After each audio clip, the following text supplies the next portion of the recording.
Economics, lecture number 16.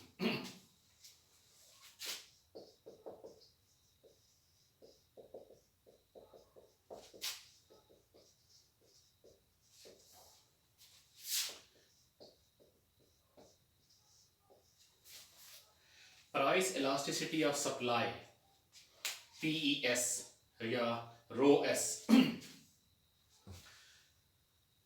Last lecture में हमने discuss किया था कि प्राइस के चेंज होने से सिर्फ डिमांड ही चेंज नहीं होती बल्कि सप्लाई भी चेंज होती है। जिस तरह लॉ ऑफ सप्लाई है कि जब चीज़ों की प्राइस बढ़ती है तो उनकी सप्लाई इंक्रीज करती है, इसी तरह जब चीज़ों की प्राइस कम होती है तो उनकी सप्लाई डिक्रीज करती है। तो प्राइस के चेंज होने से सप्लाई किस हद तक तब्दील होगी, किस हद तक चेंज होगी, that is called price elasticity of supply. The degree of change or responsiveness of supply of a product to change in its price. किसी शय के प्राइस के चेंज होने से सप्लाई किस हद तक तब्दील होगी, सप्लाई किस हद तक रिस्पॉन्ड करेगी, किस हद तक रिस्पॉन्सिव होगी, that is called price elasticity of supply.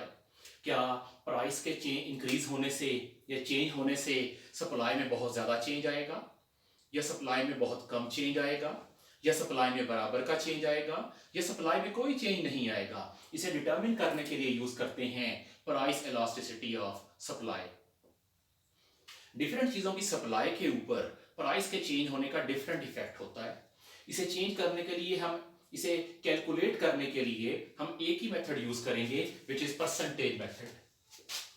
Price elasticity of supply is equal to percentage change in supply over percentage change in price. कि सप्लाई में कितने परसेंट चेंज आया है और उस चेंज को लाने के लिए प्राइस में कितने परसेंट चेंज आया था.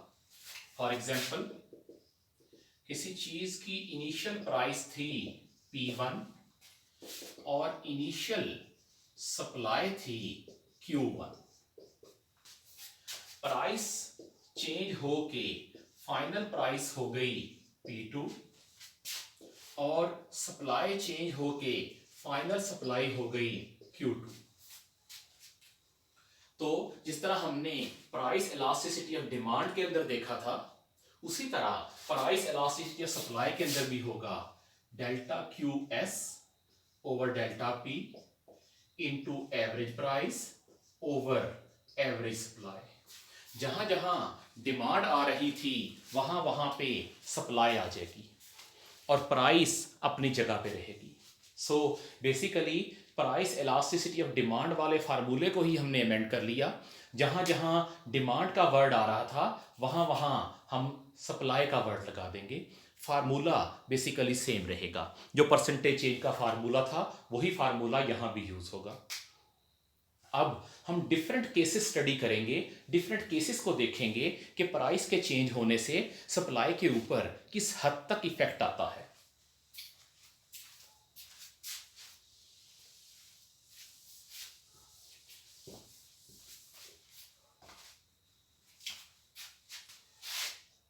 PES is equal to percentage change in supply over percentage change in price.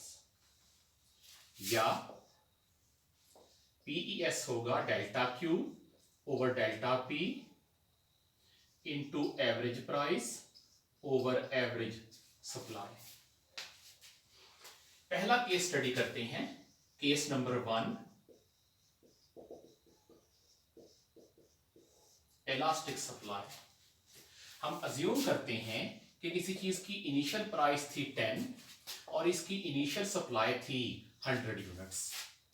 Price increase होके गई 12 पे और इसकी सप्लाई चेंज होके चली गई 150 के ऊपर.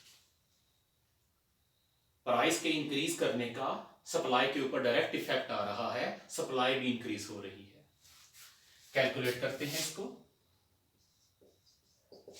डेल्टा क्यू है 50, डेल्टा पी है 2, एवरेज प्राइस है 11 और एवरेज क्वांटिटी है 125। That's 550 over 250 is equal to positive 2.2 over 1। इसे यहां लिख लेते हैं, positive 2.2 over 1। 1% change in price is causing a 2.2% change in supply, and what positive sign shows? Positive sign shows that supply is directly related to price। अगर price increase करेगी तो supply भी increase करेगी, प्राइस डिक्रीज करेगी तो supply भी decrease करेगी।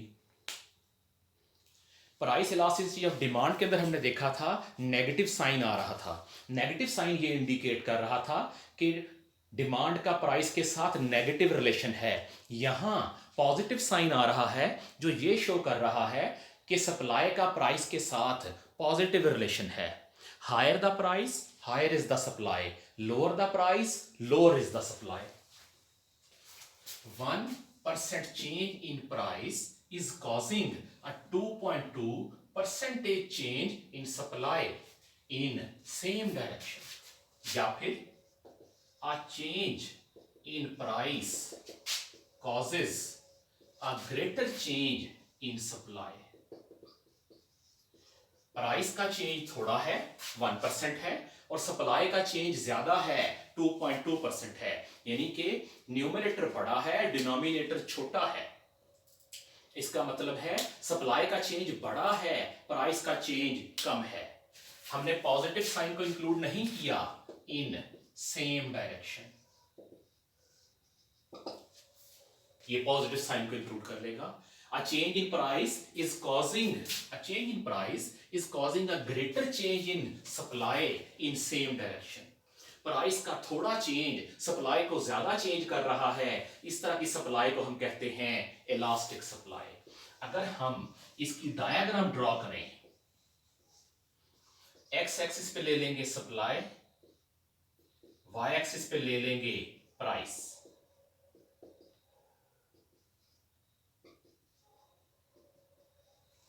Ten price के ऊपर सप्लाई है 100, 12 प्राइस के ऊपर सप्लाई है 150। एक फ्लैट सप्लाई कर्व बन रहा है। फ्लैट सप्लाई कर्व का मतलब है कि इसका झुकाव एक्स एक्सिस की तरफ ज्यादा है, वाई एक्सिस की तरफ कम है। Flat supply curve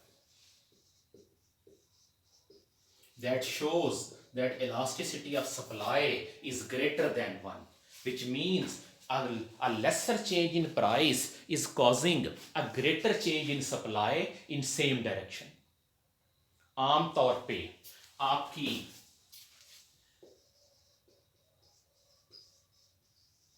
manufactured goods की सप्लाई इलास्टिक होती है। वजह क्या है?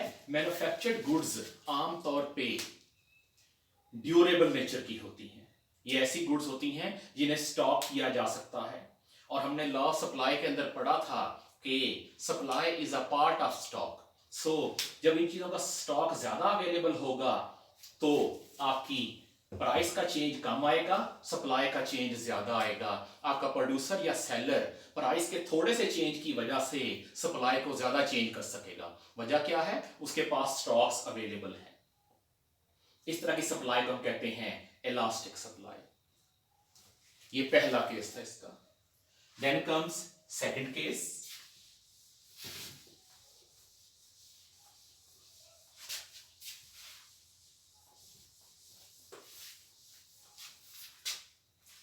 Case number 2, inelastic supply. जहां प्राइस के चेंज होने से सप्लाई चेंज तो होगी, लेकिन प्राइस का चेंज ज्यादा होगा, सप्लाई का चेंज कम होगा। That is called inelastic supply. Assume करते हैं कि इनिशियली प्राइस 10 थी, तो आपकी सप्लाई 100 यूनिट्स थी, प्राइस चेंज होके 12 पे गई और आपकी सप्लाई इंक्रीज होके 110 पे चली गई। अगर हम प्राइस इलास्टिसिटी ऑफ सप्लाई को कैलकुलेट करें, डेल्टा क्यू है 10, डेल्टा पी है 2, एवरेज प्राइस है 11 और एवरेज क्वांटिटी है 105, that's 110 over 210, that makes positive 0.52 over 1। अगर हम इसको यहां पे लिख लें, positive 0.52 over 1, a 1% change in price is causing a 0.52% change in supply in same direction। Price का चेंज ज्यादा है, सप्लाई का चेंज थोड़ा है, इस तरह की सप्लाई को हम कहते हैं inelastic supply. A change in price causes a lesser change in supply। Price का चेंज 1% है, सप्लाई का चेंज 0.52% है, यानी कि प्राइस का चेंज ओवरवेट कर रहा है आपके सप्लाई के चेंज को। प्राइस का चेंज बड़ा है, सप्लाई का चेंज थोड़ा है, इस तरह की सप्लाई को हम कहते हैं इनइलास्टिक सप्लाई। अगर हम इसका ग्राफ ड्रॉ करें, QS इधर प्राइस 2 4 6 8 10 12 50 100 110 150, 10 प्राइस के ऊपर सप्लाई है 100, 12 प्राइस के ऊपर सप्लाई है 110।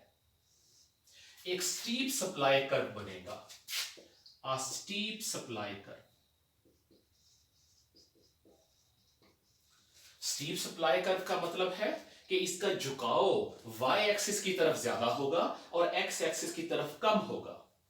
इस तरह के सप्लाई कर्व को हम कहेंगे इनइलास्टिक सप्लाई कर्व, और या इसे हम लिख सकते हैं that elasticity of supply is less than 1, कि प्राइस का ज्यादा चेंज सप्लाई को कम चेंज कर रहा है। इनइलास्टिक के बारे में हमने पहले बात की थी इलास्टिसिटी ऑफ डिमांड के अंदर, कि नॉर्मली साइंस के अंदर इनइलास्टिक का मतलब होता है ऐसी चीज जो बिल्कुल चेंज ना हो रही हो, लेकिन इकोनॉमिक्स में हम इनइलास्टिक उसे कहते हैं जिसमें चेंज तो आए लेकिन एक वेरिएबल का चेंज ज्यादा हो और दूसरे वेरिएबल का चेंज उसकी वजह से कम हो। जो इंडिपेंडेंट वेरिएबल है, जो कि प्राइस है यहां पे, उसका चेंज ज्यादा हो, और जो डिपेंडेंट वेरिएबल है जहां सप्लाई है उसका चेंज कम हो। When a change in independent variable is greater than a change in dependent variable, independent variable का चेंज बड़ा है, डिपेंडेंट वेरिएबल का चेंज छोटा है, इस तरह की चेंज को हम कहेंगे इनइलास्टिक चेंज। इस तरह के सप्लाई कर्व को कहेंगे inelastic supply curve. Normally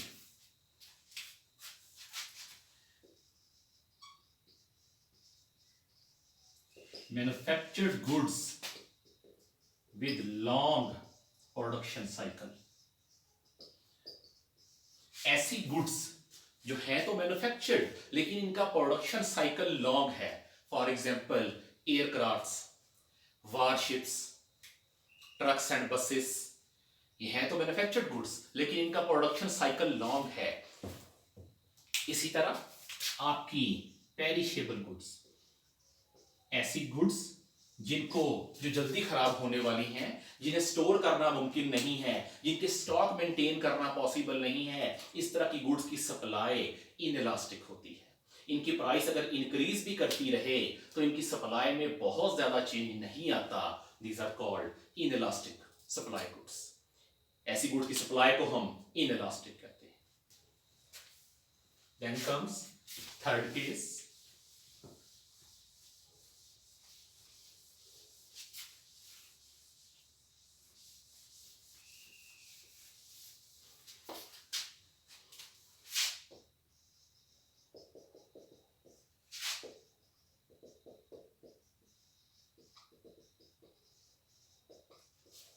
unit elastic supply. Price थी 10 तो उस शेयर की सप्लाई थी 100 यूनिट्स। प्राइस इंक्रीज होके गई 12 पे और सप्लाई इंक्रीज होके चली गई 120 पे। अगर price elasticity of supply calculate करें तो डेल्टा क्यू है 20, डेल्टा पी है 2, एवरेज प्राइस है 11 और एवरेज क्वांटिटी है 110, positive 1/1. A 1% change in price is causing a 1% change in supply in same direction. यानी कि प्राइस का चेंज 1% है तो सप्लाई का चेंज भी 1% है, या अदर वर्ड्स में a change in price causes a similar or equal change in supply in same direction. जितना चेंज प्राइस का आएगा उतना ही चेंज सप्लाई का भी आएगा इन सेम डायरेक्शन. इस तरह की सप्लाई को हम कहेंगे यूनिट इलास्टिक सप्लाई या elasticity of supply equal to unity. अगर इसका हम ग्राफ ड्रॉ करें, इधर सप्लाई इधर प्राइस, 2 4 6 8 10 12 50 100 120 150. 10 प्राइस के ऊपर सप्लाई है 100, 12 प्राइस पे सप्लाई है 120. एक ऐसा सप्लाई कर्व बनेगा जो ना तो फ्लैट होगा और ना ही स्टीप होगा. इस तरह के सप्लाई कर्व को हम कहेंगे यूनिट इलास्टिक सप्लाई. ना तो कर्व स्टीप है और ना ही ये फ्लैट है. नाइदर स्टीप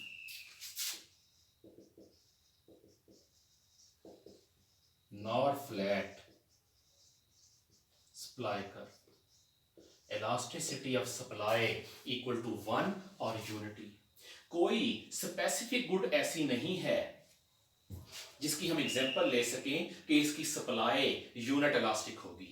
जितनी प्राइस इंक्रीज करेगी उतनी ही सप्लाई भी इंक्रीज करेगी, जितनी प्राइस डिक्रीज करेगी उतनी ही सप्लाई भी डिक्रीज करेगी. यूनिटी बेसिकली एक स्टैंडर्ड सेट कर दिया गया है इलास्टिसिटी को मेजर करने के लिए. अगर वैल्यू 1 से बड़ी आती है तो हम कहते हैं सप्लाई इन इलास्टिक है, और अगर वैल्यू 1 से छोटी आती है तो हम कहते हैं कि सप्लाई इन इलास्टिक है. Elasticity of supply equal to unity की कोई स्पेसिफिक एग्जांपल नहीं है. ये एक इमेजिनरी वैल्यू है सिर्फ मेजर करने के लिए कि सप्लाई इलास्टिक है या इन इलास्टिक है. Then comes fourth case.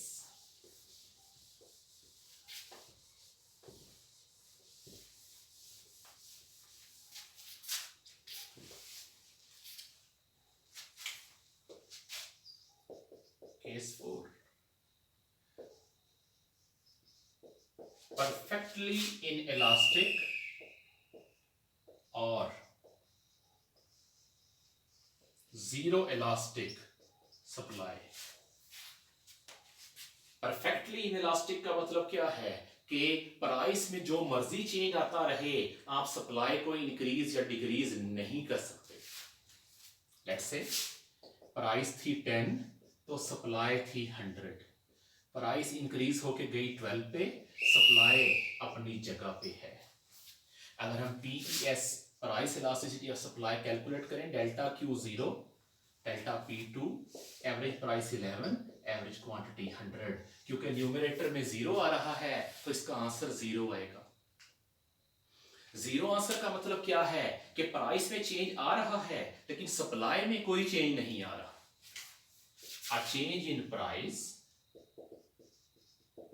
causes no change in supply. Price का चेंज सप्लाई के अंदर किसी किस्म का कोई चेंज नहीं लेके आ रहा. अगर हम इसका ग्राफ ड्रॉ करें, इधर प्राइस y एक्सिस पे, क्वांटिटी x एक्सिस पे, 2 4 6 8 10 12 50 100. एक वर्टिकल सप्लाई कर्व आएगा जो कि ये शो करता है कि प्राइस में चेंज आ रहा है, प्राइस इंक्रीज या डिक्रीज कर रही है, लेकिन सप्लाई में कोई चेंज नहीं आ रहा. आमतौर पे आपकी जो सीजनल आइटम्स उनकी सप्लाई परफेक्टली इनइलास्टिक होती है। चाहे इनका रेट ज्यादा हो, आप सप्लाई बढ़ा नहीं सकते। वजह क्या है? Seasonal items and agricultural goods, elasticity of supply equal to zero. Agricultural goods का एक मखसूस प्रिपरेशन टाइम होता है, एक मखसूस प्रोडक्शन साइकिल होता है। उस प्रोडक्शन साइकिल को पूरा करने के बाद ही इनकी प्रोडक्शन आएगी, इनका आउटपुट आएगा। उस प्रोडक्शन साइकिल के पूरा होने से पहले प्राइस चाहे ज्यादा ही क्यों ना हो, आप सप्लाई को नहीं बढ़ा सकते। और जब वो प्रोडक्शन साइकिल पूरा हो गया, हार्वेस्ट सीजन आ गया, तो उस सूरत में तब चाहे प्राइस कम ही क्यों ना हो, आप उस शेयर की सप्लाई को कम नहीं कर सकते। वजह क्या है? जैसे ही प्रोडक्शन साइकिल कंप्लीट होगा, आपको क्रॉप हार्वेस्ट करनी पड़ेगी। जब क्रॉप को हार्वेस्ट करेंगे तो हर सूरत मार्केट में सप्लाई करना पड़ेगा, क्योंकि एग्रीकल्चरल गुड्स को लंबे अरसे तक स्टॉक करना पॉसिबल नहीं होता आमतौर पे। तो इनकी सप्लाई आमतौर पे परफेक्टली इनइलास्टिक होती है। Then comes case 5।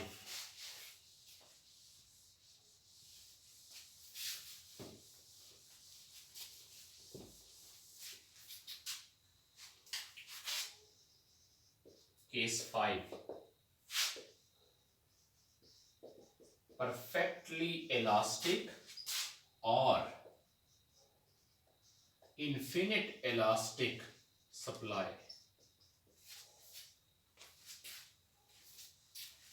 प्राइस थी 10 तो सप्लाई थी 100 यूनिट्स। प्राइस अपनी जगह पे है, लेकिन सप्लाई चेंज हो गई 150 यूनिट्स। प्राइस में कोई चेंज नहीं आ रहा, लेकिन सप्लाई चेंज हो रही है। अगर हम price elasticity of supply calculate करें, डेल्टा क्यू है 50, delta P 0, average price 10, average quantity 125। क्योंकि डिनोमिनेटर में 0 आ रहा है, तो इसका आंसर आएगा इन्फिनिटी और undefined. The supply changes without any change in price। Supply में चेंज आता रहता है प्राइस के किसी भी चेंज के बगैर। चाहे प्राइस सेम है अपनी जगह पे, अदर फैक्टर्स की वजह से सप्लाई इंक्रीज या डिक्रीज होती रहती है। अगर हम इसकी डायग्राम ड्रॉ करें,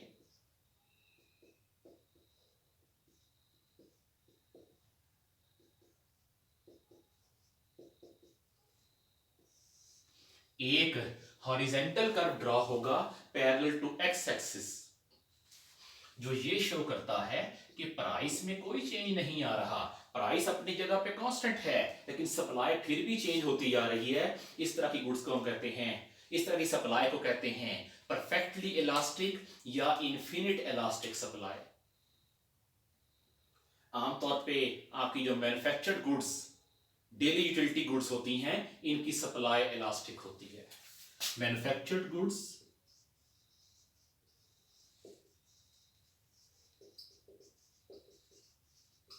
विद शॉर्ट प्रोडक्शन साइकिल, ऐसी मैन्युफैक्चर्ड गुड्स जिनकी प्रोडक्शन साइकिल शॉर्ट होता है, जो शॉर्ट टाइम पीरियड में कंप्लीट हो जाती हैं, या जो ड्यूरेबल गुड्स होती हैं, जिन्हें लंबे अरसे तक स्टोर किया जा सकता है, जिनके स्टॉक्स कंपाइल किए जा सकते हैं, इकट्ठे किए जा सकते हैं, उन गुड्स को वेयर हाउसेस में, गोडाउन्स में स्टोर किया जा सकता है। इन गुड्स की सप्लाई परफेक्टली इलास्टिक होती है।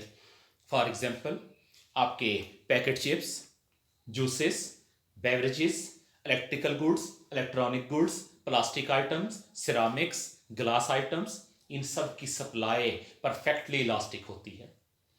किसी भी इवेंट के मौके पे देखिएगा सप्लाई बढ़ जाएगी और इवेंट के बाद सप्लाई कम हो जाएगी। इसी तरह मंथ के स्टार्ट पे सप्लाई ज़्यादा होती है और मंथ के एंड पे सप्लाई कम हो जाती है। इस तरह की गुड्स को हम कहते हैं परफेक्टली इलास्टिक सप्लाई गुड्स, ऐसी गुड्स जिनकी सप्लाई परफेक्टली इलास्टिक है।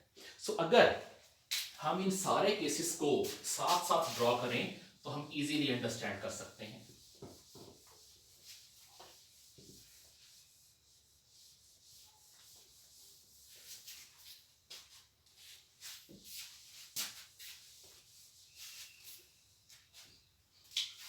पहला केस इलास्टिक सप्लाई, इसमें क्या होगा, आपका सप्लाई कर्व फ्लैट बनेगा, इसका झुकाव एक्स एक्सिस की तरफ ज्यादा होगा। इस तरह की गुड्स को कहेंगे इलास्टिक सप्लाई या elasticity of supply greater than 1। यहां देख लें, इसे ग्राफ से भी शो कर सकते हैं। P1 Q1, प्राइस का चेंज थोड़ा है, सप्लाई का चेंज ज्यादा है, ऐसी सप्लाई को कहते हैं elastic supply.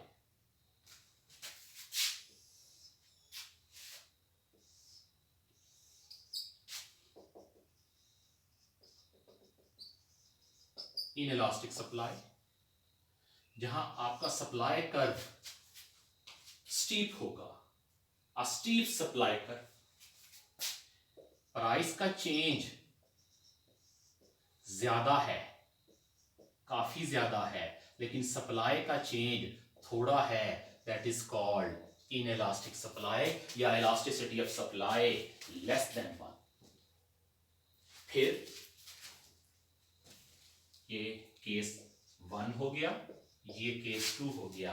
Case 3 unit elastic supply, जहां प्राइस और सप्लाई का चेंज सेम होगा, जितना चेंज प्राइस में उतना ही चेंज सप्लाई में। इस तरह का सप्लाई कर्व ना तो स्टीप होगा ना ही फ्लैट होगा। P1 and Q1, P2 and Q2, diagram से भी शो हो रहा है, जितना चेंज प्राइस में आ रहा है नियरली उतना ही चेंज सप्लाई में भी आ रहा है, that is unit elastic supply.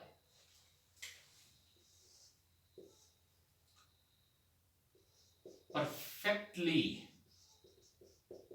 Inelastic supply, जहां प्राइस का चेंज जो भी आता रहे, सप्लाई का चेंज 0 होगा।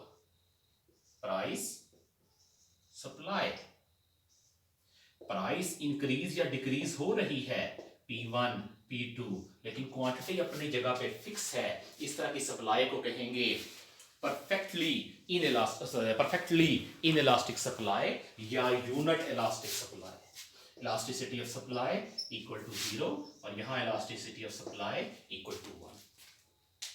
और फिर last case perfectly elastic supply, जहां सप्लाई बगैर प्राइस के चेंज के इंक्रीज या डिक्रीज होती जाएगी, that is perfectly elastic supply. इस तरह का सप्लाई कर्व हॉरिजॉन्टल बनेगा parallel to x axis. Price अपनी जगह पे फिक्स है P1 पे, लेकिन सप्लाई चेंज होती जा रही है Q1 Q2 Q3। इस तरह की सप्लाई को कहेंगे परफेक्टली इलास्टिक सप्लाई। तो ये 5 डिफरेंट केसेस हैं इलास्टिसिटी ऑफ सप्लाई के या प्राइस इलास्टिसिटी ऑफ सप्लाई के। अगर प्राइस का चेंज कम, सप्लाई का चेंज ज्यादा, दैट इज इलास्टिक सप्लाई। अगर प्राइस का चेंज ज्यादा, सप्लाई का चेंज कम, इनइलास्टिक सप्लाई। अगर प्राइस और सप्लाई दोनों का चेंज बराबर, that is unit elastic supply. अगर प्राइस के चेंज होने पे भी सप्लाई में कोई चेंज ना आए, परफेक्टली इनइलास्टिक सप्लाई।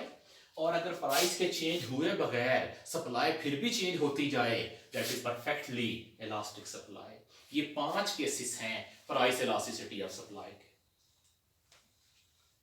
इस चैप्टर का सिर्फ थोड़ा सा पोर्शन बाकी रह गया है जो कि रिलेटेड है determinants of price elasticity of supply, कि हम बगैर कैलकुलेट किए सिर्फ चीज को देख के, प्रोडक्ट को देख के किस तरह से डिसाइड कर सकते हैं कि इसकी सप्लाई इलास्टिक होगी या इनइलास्टिक होगी।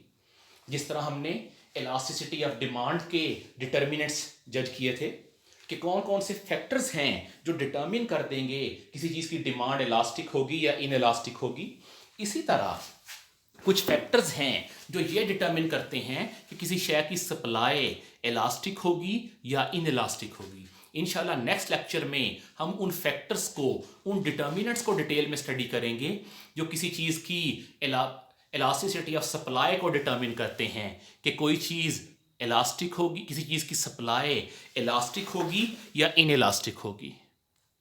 अल्लाह हाफिज़।